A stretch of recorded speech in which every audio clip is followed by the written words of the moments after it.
Okay जी, तो हुआ कुछ ये जनाब कि पिछले कुछ टाइम से मेरा कुछ टाइम ऐसा चल रहा था, कोई लाइफ की जो सेटिंग्स हैं वो ऐसी चल रही थी कि मैं सफ़र इश्क पे नहीं जा पा रहा था।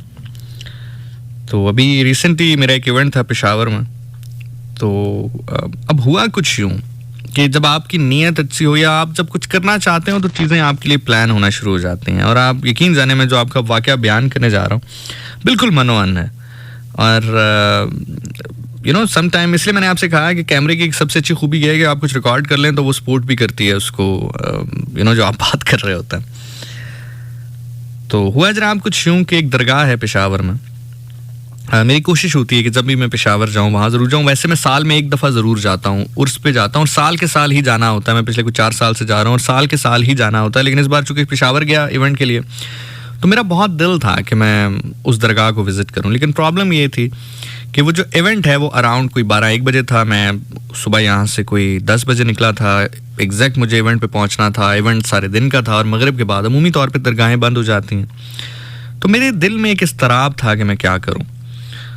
तो मैंने फ़ोन किया जब मैं निकला यहाँ से, जो ऑर्गेनाइजर्स थे वहाँ पे। मैंने उनको कहा कि यार मैं पहुँच जाऊँगा लेकिन मुझे मीनवाइल बीच में कहीं पे रुकना है कोई 15-20 मिनट के लिए, तो कोई प्रॉब्लम तो नहीं है। तो उन्होंने कहा ज़ीशान भाई एक्चुअली टाइम बड़ा जो है वो लिमिटेड है, लेकिन अगर आप आ जाएं। और ऐसे ज़ाहिर उन्होंने अब डरते कह लें या रिस्पेक्ट में कह लें, वो ये तो नहीं कहा कि नहीं आप ना जाएं, लेकिन उन्होंने कहा ज़ीशान भाई, अब मैं उनको भी परेशान नहीं करना चाहता था।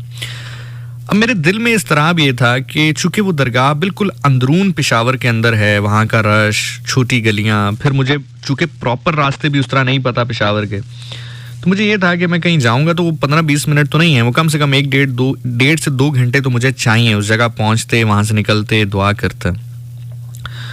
तो बार कैफ मैंने उनसे कहा अच्छा चलें ठीक है, मैं आ रहा हूँ, आपकी तरफ ही आ रहा हूँ। लेकिन रास्ते में ना मेरे दिल में एक इस्तराब था कि यार मैं ऑल द वे आ भी रहा था और फिर मुझे ये भी महसूस होना शुरू हुआ कि यार कहीं मेरा जो रूहानी कनेक्शन है या जो मेरी एक रूहानियत है या जो मेरा एक सफ़र इश्क के लिए पैशन है, जो मेरा दिल है, कहीं दिल पे कहीं जंग तो नहीं आ गया, कहीं दिल पे कोई दाग तो नहीं लग गया, या वो जो मेरी रूहानियत का कनेक्शन है वो कहीं थोड़ा सा कमज़ोर तो नहीं हो गया। वो भी इंसान के जहन में ख्यालात आना शुरू हो जाता है। तो आप यकीन करें, बाखुदा मुझे फ़ोन आया विद इन 1 घंटा। मैं अभी पेशावर में एंटर ही हो रहा था तो मुझे फ़ोन आया कि ज़ीशान भाई आप जहाँ भी जाना चाहते हैं आप चले जाएं, क्योंकि इवेंट जो है वो 2 से ढाई घंटे डिले हो गया, तो आप बेशक अगर कहीं से होके आना चाहते हैं तो आप आ जाए। मैंने कहा यार चलो यार, थैंक यू सो मच, बहुत शुक्रिया। मैंने साथ ही अल्लाह का शुक्र अदा किया कि चलें 2-2.5 घंटे हैं, मैं उस 2-2.5 घंटे में वहाँ दरगाह से फ़ारिग होके आप जो है फिर इवेंट की तरफ आ जाऊँगा। मैंने मीनवाइल फ़ोन किया जो दरगाह के गद्दी नशीन हैं। मैंने उनको फ़ोन किया कि जी अस्सलाम वालेकुम जी। वालेकुम सलाम जी। मैंने कहा जी मैं पेशावर में हूँ और मैं दरगाह पे आना चाह रहा था, तो आप मौजूद हैं वहाँ पे? तो उन्होंने कहा अरे यार ब्रदर, आप आना चाह रहे थे, मुझे आप पहले बताते, मैं जो है आपके लिए वहाँ पे इंतज़ामात वगैरह करवाता, मैं ख़ुद होता वहाँ पे, बल्कि आप आ रहे हैं, मैं आपको, मुझे बड़ी शर्मिंदगी हो रही है, मैं हूँ नहीं यहाँ पे। तो मैंने उनको कहा नहीं आप बिल्कुल डिस्टर्ब मत हो, बल्कि वो पेशावर का ही एक इलाका है साथ, थोड़ा सा 1 घंटे की दूरी पे वो वहाँ पे थे। तो उन्होंने कहा चलिए आप ऐसा करें, आप वहाँ पे 1-1.5 घंटा रुके, मैं वापस आ रहा हूँ वहाँ पे। मैंने कहा नहीं आप वापस ना आए, मैं उनको तकलीफ़ नहीं देना चाहता था। मैंने कहा आप वापस ना आए और ना मैं रुकूंगा इतनी देर वहाँ पे, मैं बस 15-20 मिनट रुकूंगा, बस आप मुझे थोड़ा सा रास्ता गाइड कर दें और बाकी बस आप दुआ फरमा दें, बाकी इंशाल्लाह ज़िंदगी में दोबारा मुलाकात होगी, आप बिल्कुल भी किसी भी किस्म के तकल्लुफ़ में ना पड़ें। लेकिन अब उन्होंने जो अगली बात बताई वो मेरे लिए थोड़ी सी परेशान कुन थी, लेकिन मैं फिर भी नहीं चाहता था कि मेरी वजह से उनको तकलीफ़ पहुँचे। अब अगली बात उन्होंने मुझे ये बताई कि ज़ीशान भाई प्रॉब्लम ये है कि ड्यू टू सिक्योरिटी कंसर्न हम जो है वो नॉर्मल डेज़ में ताला लगा के रखते हैं और एक ख़ास स्पेसिफिक टाइम होता है उस पर वो दरगाह खुलती है, वो दरगाह को ताला लगा हुआ है, आप वहाँ पे जाएंगे भी तो अंदर नहीं जा पाएंगे, ताला लगा हुआ है। और आप, इसलिए मैं आपसे कह रहा हूँ कि आप रुक जाएं, मैं 1-1.5 घंटे में बस वापस आ रहा हूँ, घंटे में, तो मैं किसी को कहता हूँ वो आप तक जो है चाबी पहुँचा देंगे, या मैं खुद आ रहा हूँ तो वो जो है बेफिक्र हो जाएं आप, मैं चाबी ले आता हूँ तो मैं दरगाह आपके लिए खोल देता हूँ, तो आप विज़िट कर लीजिएगा। तो मैंने उनको कहा कि नहीं मैं अब नहीं चाहता था कि मैं ये जो है मतलब उनको मेरी वजह से वो परेशान हूँ। तो दूसरा फिर ये है कि ऑब्वियसली वो जब गद्दी नशीन वहाँ पर किसी एक स्पेसिफिक बंदे के लिए आएंगे, फिर आसपास के लोग हैं, फिर उनका रश लग जाता है, वो मिलने आते हैं उनसे। तो मैंने उनसे कहा नहीं आप प्लीज़ मत आइए, प्लीज़ मेरे लिए आप इतना तरद्दुद ना करें, मैं ठीक है मैं समझ गया हूँ, मैं गेट के बाहर से ही दुआ कर लूँगा। आप यकीन करें मैंने यही माइंड बनाया कि मैं जाऊँगा और जो दरगाह के बाहर का मेन गेट है बेशक उस पर ताला होगा, तो मैं बाहर से ही दुआ करके तो आ जाऊँगा। क्योंकि ये जो दुआएं हैं या ये जो रूहानियत है, जो दिल का रिश्ता है या रूह का रिश्ता है, ये तालों का, दीवारों का, गेट्स का, दरवाज़ों का मोहताज या इससे जो है वो कोई कह लें कि इनके सामने इसकी कोई औकात नहीं होती है। तो मैंने उनको कहा बेफिक्र हो जाए, मैं बस जाऊंगा गाड़ी खड़ी करके, देन मैं बस दुआ करूंगा गेट के बाहर ही और फिर मैं निकल जाऊंगा। उन्होंने कहा यार मुझे बड़ा बुरा लग रहा है कि आप ऐसे, ये तो आपने बड़ी ज़्यादती कर दी, आप आ रहे थे तो आप बताते ये वो।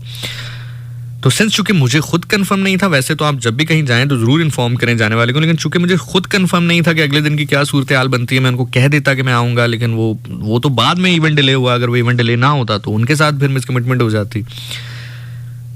तो हुआ कुछ ये कि मैंने गूगल पे लोकेशन ऑन कर ली, मैं पहुँच गया पेशावर की अंदरून गलियाँ, बिल्कुल पेशावर का वो आई थिंक शरीफाबाद शायद वो इलाका है, उसमें गया। और बिल्कुल जैसे अगर आप पिंडी इस्लामाबाद में रहते हैं तो पिंडी में अगर आपने राजा बाज़ार कभी विज़िट किया हो, या अगर आप लाहौर रहते हैं तो लाहौर में आपने अनारकली विज़िट की हो, या अगर आप कराची में हैं तो कराची में आपने कभी तारिक रोड विज़िट किया हो, तो इससे आप ज़रा थोड़ा अंदाज़ा लगा सकते हैं कि वो इस तरह का एरिया है कि जहाँ पे छोटी छोटी गलियाँ हैं, तंग गलियाँ हैं, अंदरून पेशावर, अंदरून शहर का वो इलाका है। तो खैर मैं किसी तौर वहाँ पे गूगल मैप के सहारे जो है वहाँ पर पहुँच गया। अब जब मैं वहाँ पर पहुँचा तो गाड़ी से उतरा, वो जैसे उन्होंने फरमाया था कि मेन जो गेट है उस पर ताला लगा हुआ था। अब वो दरगाह ऐसी है कि मेन गेट पे ताला हो तो आप दरगाह के हताते में भी दाखिल नहीं हो सकते। एक तो होता है ना कि जो दरगाह है, जो अंदर जहाँ पर कब्र मौजूद है या मज़ार मौजूद है, उसके हताते को ताला लगाओ। एक होता है कि उसके हताते को भी ताला लगाओ, बाद में जो बरामदा है उसको भी, और बरामदे के बाहर जो गेट है उसको भी, यानी कि आप उसकी चार दीवारी में भी दाखिल नहीं हो सकता था। बाहर कैफ में गाड़ी से उतरा, वो ताला लगा हुआ था गेट पे, मैंने हाथ बुलंद किए, बाहर से ही दुआ करने लग गया तो मेरे कांधे पे किसी ने यूं ऐसे थपकी दी जैसे कोई हाथ लगाता। मैंने पीछे मुड़ के देखा तो एक लड़का खड़ा हुआ था। उसने बिना कुछ कहे, आप यकीन करें, बिना कुछ कहे अपना हाथ यूं आगे बढ़ाया तो उसके हाथ में एक चाबी थी।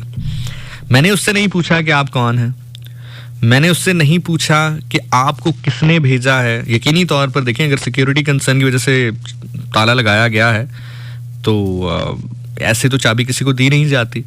और मैं यहाँ पर ये बात भी बयान करूँ, अल्लाह रियाकारी से महफूज फरमाए, ये बात मैं इसलिए बयान नहीं कर रहा कि मैं कितना कोई अल्लाह माफ़ करे वली हूँ अल्लाह का। मैं सिर्फ ये बयान इसलिए कर रहा हूँ कि जब आपने दिल से कुछ करना हो या आपने दिल से अल्लाह से कुछ मांगा हो या रूहानियत रखी हो तो अल्लाह आपकी मदद कैसे फरमाता है। तो मुझे उसने थपकी दी, मैंने पीछे मुड़ के देखा तो उसने हाथ अपना आगे बढ़ाया तो उसके हाथ में चाबी थी। मैंने चाबी ली और पहला जो है वो बिल्कुल गेट का जो ताला है उसको खोला, उसी के अंदर दूसरी चाबी भी थी। तो मैंने उस लड़के की तरफ देखा तो मुझे लगा कि शायद मेन गेट है, हताते तक जाऊंगा तो हताते में दाखिल होकर सामने मज़ार है, दुआ कर लूँगा। तो मैंने पहला जैसे ही ताला खोला तो मैंने चाबी उसको वापस की, यानी कि मेन गेट की ताला खोल के चाबी उसको वापस करनी चाहिए।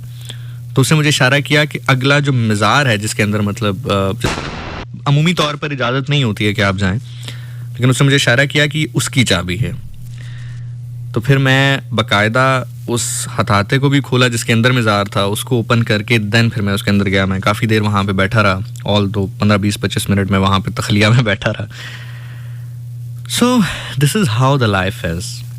ज़िंदगी आपके लिए बहुत डिफरेंट होती है, बहुत अमेजिंग होती है, बहुत मज़ेदार होती है। अगर आप वाकई, लोग कहते हैं ना किताबी बातें नहीं होती हैं। अगर आपकी दिल से लो लगी हो तो बहुत सारी चीज़ें डिफरेंट होती हैं आपके लिए, बहुत सारी चीज़ें अमेजिंग होती हैं आपके लिए। और याद रखिएगा कि जो साहिब मज़ार होता है ना, उसको खबर होती है।